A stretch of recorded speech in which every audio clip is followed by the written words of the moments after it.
So, welcome to another UpSight demo day.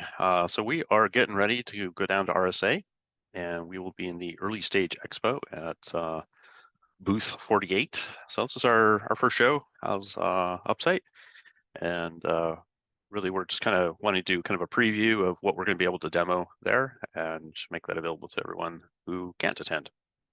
So the theme of what we're doing here is ransomware resilience. And we're doing that through what we call predict, interdict, and evict. Ransomware is pretty much the number one unsolved challenge in cybersecurity today. This is a massive societal problem, and we cannot honestly say that it is a managed problem at this point. It is in fact still on a rising slope. So in 2023, ransomware payments doubled from what we saw in 2022. And so this data comes from chain analysis. So this is actual money changing hands. It's a little early to tell for 2024, but there's no reason to believe that it is somehow slowed magically on its own. So this is a pretty big problem. And the basic reason is that what we're doing so far isn't really working. And so we need to try something new. And so kind of review why that might be. We as human beings aren't really good at, spotting when we are being scammed. So phishing is basically taking, cons as old as civilization and just wrapping them in some interesting technical wrappers. But, these are things that have worked throughout human history, and they continue to work today. And they're even getting better, given that, attackers have tools like large language models available to them. So phishing emails are pretty high fidelity, and it's going to be pretty hard to tell what's real and what's not in the present day. Traditional security measures like antivirus are based on static signatures, and really they're solving 30 years ago's problem 20 years ago. And threat actors are incredibly efficient at automating bypasses. So, it's not terribly hard for them to create a new sample for every single attack that the AV has never seen before. And so it's not a particularly effective first line defense. So, in 2015, a lot of us were working at a company called Carbon Black, and we were, working on a new revolution in security at the time called enterprise detection and response. And so many people are using that as to mitigate this. It's a behavior-based approach to security. And so you might be running an EDR. So a little hiccup today. Hopefully everyone can hear me. Yeah, we can hear you. Not as clear, but we can hear you. Okay, excellent. Yeah, my headset decided to die on me. That's awesome. Anyway, moving on. EDR. You're probably running EDR, and it pretty effective at doing behavioral-based discovery, but it has a time lag problem. It is at best a lagging indicator, and there's a fairly complicated Rube Goldberg machine of detection that has to occur first. And so, if you think about your endpoint sees an event, it has to send it to the cloud. EDR is largely large big data search. So, this process takes time. The output of this is an alert, and an alert has to be sent to a SOC, where a SOC analyst who is dealing with, a concept called alert fatigue, because they're getting a lot of these alerts, has to figure out, is this a real attack or is this a false positive? And then they're kind of left with an interesting problem of what kind of response should we take? And there's some toolkits, but what I like to say is usually the response in EDR is almost silent. So that's not a really strong point of these tool suites.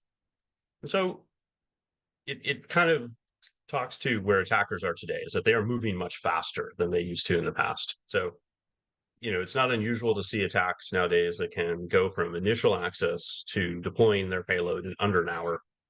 I guess the industry kind of gold standard these days is about a 2-week detection time. So there's a lot of time that an attacker has, and they're just moving faster. So we also, as defenders, must move faster.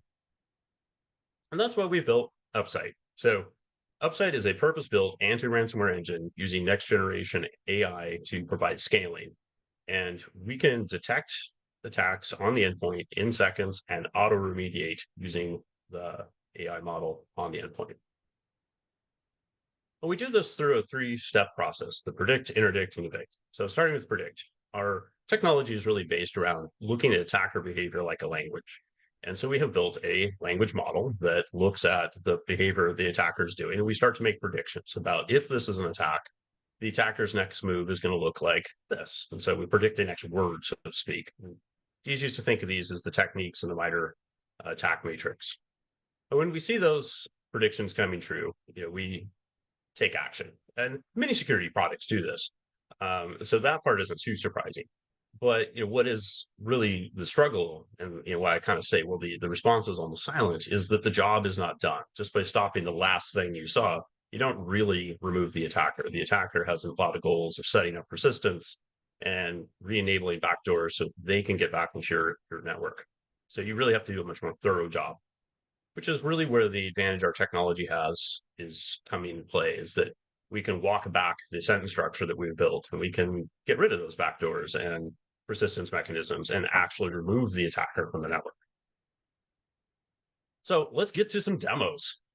So I think it's important to understand that, ransomware is a multi-stage thing, and it almost always starts with some sort of initial access. And this is often done by a different party than the actual ransomware actor themselves.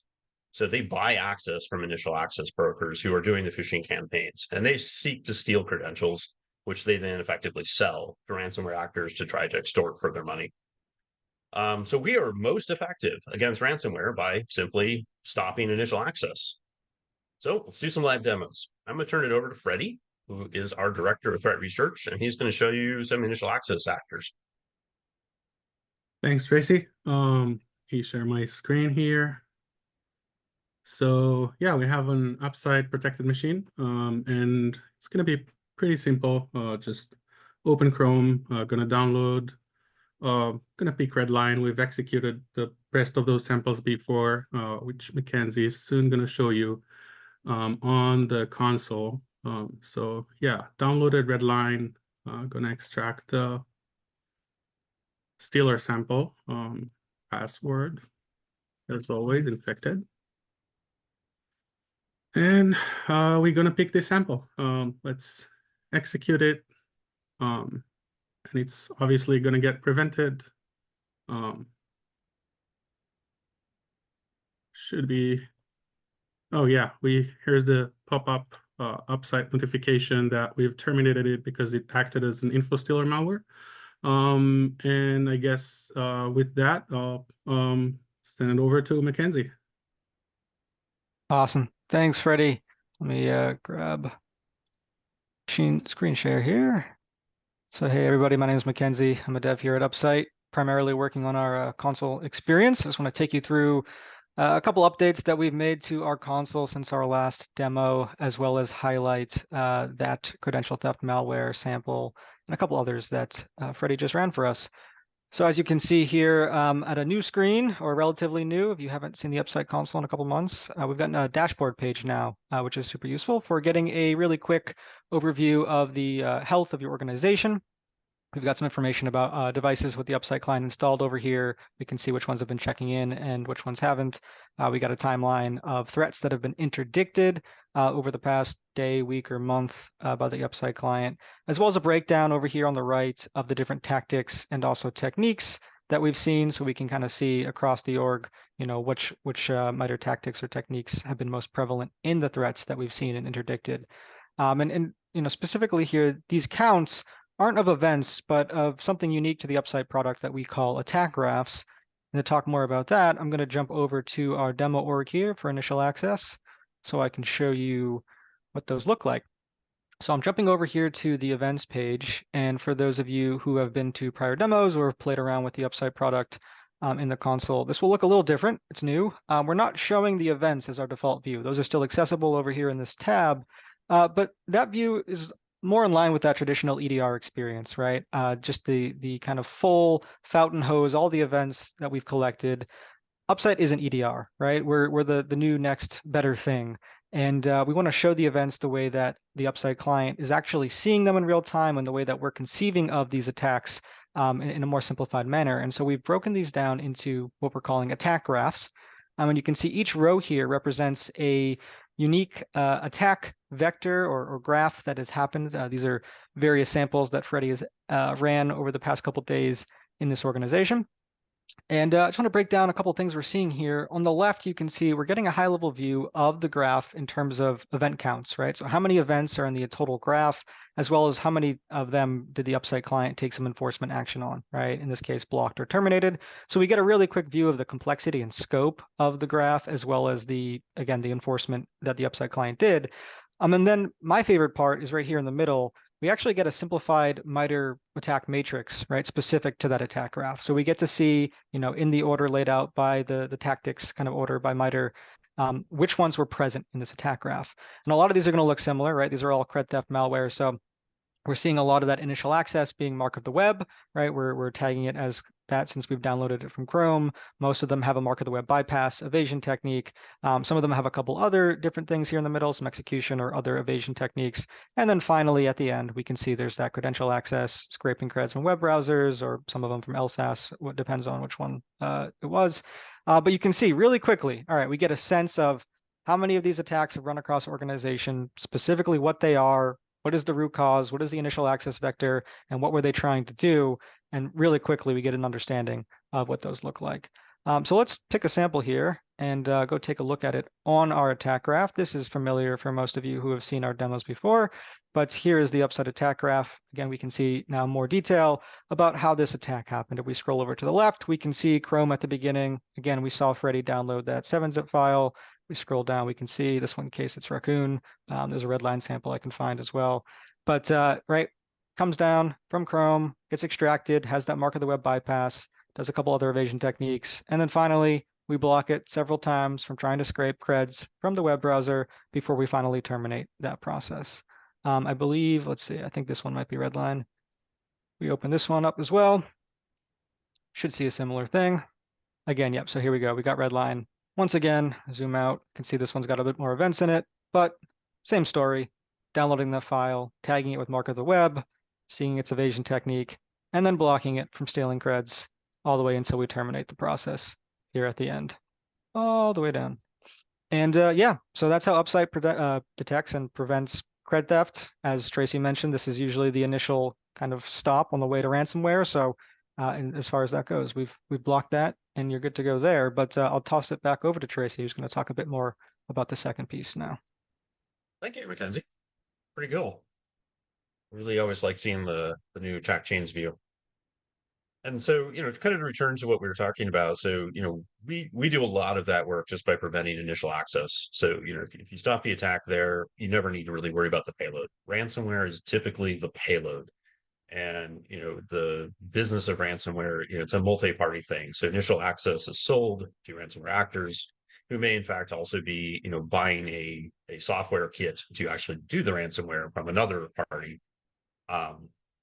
So, but we're not just a one-trick pony. We're really looking at the entire attack chain constantly.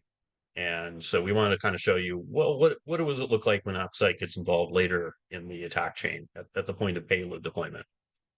And so we're going to do a couple, we're going to do at least one demo, and then we're going to kind of show you against what we think are probably the top 5 prevalent ransomware attack kits today. But, I think it's really important to point out that even though, we have that initial access, pretty well handled, we're still effective later in the game. And this is kind of important in that if the first point you're detecting a ransomware actor is when they've deployed the payload, many bad things have already happened. So we're really providing a fairly layered defense here. So anyway, I'm going to turn it back over to Freddie, who's going to show us Black Cat, I believe. Yes, thank you, Tracy. Share my screen again. So yeah, here we have another, actually the same UpSight protected machine, just different host name, I believe, or not. And basically, we're gonna pick Black Cat here, one of the most prevalent samples or malware ransomware families. And yeah, let's extract it. Basically, this is how it could look like if, maybe you installed UpSight a little bit too late and someone already got access and sold it to your organization. So basically, this is a nice sample with console user interface. that you could see right here. So we basically just need to provide an access token. It could be anything for this particular sample.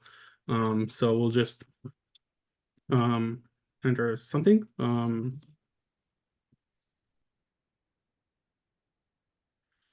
And -v to see what happens. And yeah, we see the notification that we've terminated it. Basically, it's as simple as that. And we could see that on the dashboard as well. So I'll turn it over to Mackenzie again. Awesome. Thanks, Freddie. I will share my screen. So let's jump back into the UpSight console and take a look at what those ransomware attack graphs look like. I just want to highlight a couple new things that we're seeing. I'm going to scroll down first. Just want to call attention to this particular chain right here. You can see there's a little bit of a different icon on our event counts. In this case, there's a little eyeball icon and it tells us audit mode. If we take a look at this attack graph, we can see that all of our different nodes with enforcement actions have that little eyeball icon a little bit grayed out. And we can see that's because we're seeing UpSight would have blocked this operation, but it was allowed because the UpSight client was in audit mode. So I just want to call attention to this new feature that we've deployed recently. If I jump over, we've got this new device groups configuration settings. So you can manage your devices, assign them to different device groups. And one of those settings is audit mode. Essentially what that is it turns off enforcement in the client, but it still kind of reports about what actions the client would have taken if it wasn't in audit mode. So it's a really good tool for when you're first deploying UpSight across your organization. You want to understand the impact that the client will have without actually turning it on quite yet. We've got that for you to try. So really excited about that. Wanted to call attention to it. If I jump back over here, the other thing that you'll notice on these attack graphs is we've got this blue count. These are the nodes that we've evicted. So we're showing not only just the block and terminate, but again, that third part of the equation that Tracy's mentioned, the evicted nodes. So if we look at this one in particular, you can see, once again, we've got this MITRE attack matrix. In this case, starts off similar as the cred theft ones. We got that mark of the web, and we see that mark of the web bypass eventually, but it's doing some other things as well here, right? Some execution, as well as it's doing some LSAS scraping. And then finally, as most of these are ending in T1486, data encrypted for impact. That's our ransomware one. So we can really quickly see right here the whole nature, the behaviors present in this attack. Let's go take a look at it. I believe this is the one that Freddie just executed. Yes, it is. There's Black Cat right there. So you can see the end of the graph here, as expected, lots of attempts to encrypt data on the machine that were all terminated. But if we scroll out here, we can see this graph a little bit more complicated than the last one, a little bit more sophisticated than just trying to steal creds from the web browsers. If we scroll to the beginning over here, we can see that Chrome node where we've downloaded that file. If we scroll down, we can see that alpha black cat 7-zip file that, oops, that's a target parent, the actual target here, same file. But you'll notice the coloring is a little different, and that's because this is an evicted node, right? If we scroll up, we can see that UpSight evicted this operation. We see its eviction status is disabled. What does that mean? It means that 7-zip file that was downloaded, it's been completely isolated. And not only that, but all of the files that were extracted from that 7-zip file, any open file calls to those files are going to fail. Any attempt to load them or execute them going to fail. We've completely evicted that file from the machine. So we've tracked down the actual root cause, the source of the malware across all the things that it's doing, not just blocking it at the end when it's trying to encrypt data, but also evicting it from the machine entirely. Of course, let's talk about the middle part of the graph here. It's very complicated, lots of things going on, different evasion techniques, misdirection. This is a lot of noise in EDR, right? This is going to generate a lot of events. It's complicated. It's going to take someone time to sift through. The UpSight client sees it all. It watches it, it's tracking causality between all of them, and it can link through all of that down to the end, from the beginning, and see the entire attack graph, which is, in my view, pretty impressive. And just to drive home a point that we've made at previous demos, right? These are not necessarily parent-to-child process relationships. We're not looking at a process tree here, but actually causality links, right? So if we look here, we can see that this Black Cat is linked to this Chrome node. The parent of this Black Cat process is DLL host, right? So it's not even in the same process tree necessarily as Chrome, but we can track the linkages, the causal links between these nodes, see the whole picture, take action, evict from the machine, and yeah, that's the whole picture. That's UpSight versus ransomware. So I'll turn it back over to Tracy. So again, I'm always excited to see that view, and obviously, stopping the ransomware is important.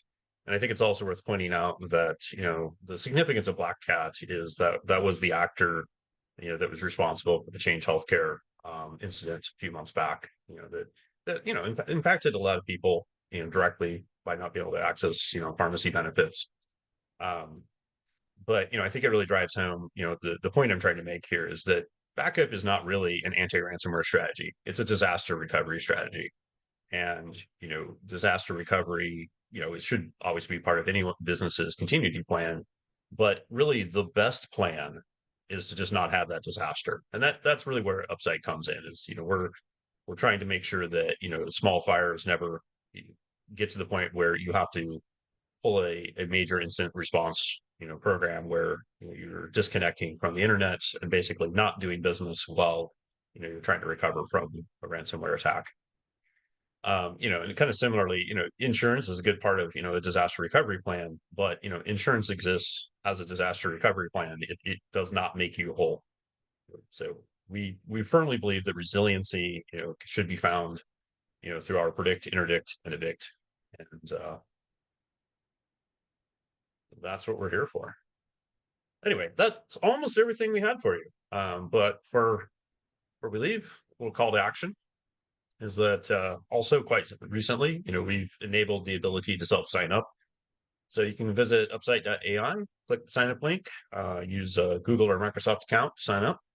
And we have a free tier. So this is, free to use. There's nothing limited about it other than, the quantity. So we have a service called UpScan, which basically does a lot of what we showed you today, but against a contained environment that we maintain for you. So you can kind of use it as a threat research tool or just check out how our product would work in a specific scenario. But you can also deploy a limited number of UpSight clients. These are not limited in any way other than the number that you can deploy. So you can use these at home or your brother-in-law's auto shop, whatever. We're really not too concerned about that. We are, however, really looking to build partnerships with larger organizations and kind of take our platform and learn from them on how to integrate operationally into a larger environment. So if you're interested in that, we're definitely interested in talking with you. And be safe and be resilient against ransomware. And that's pretty much all we had for today. So really appreciate it.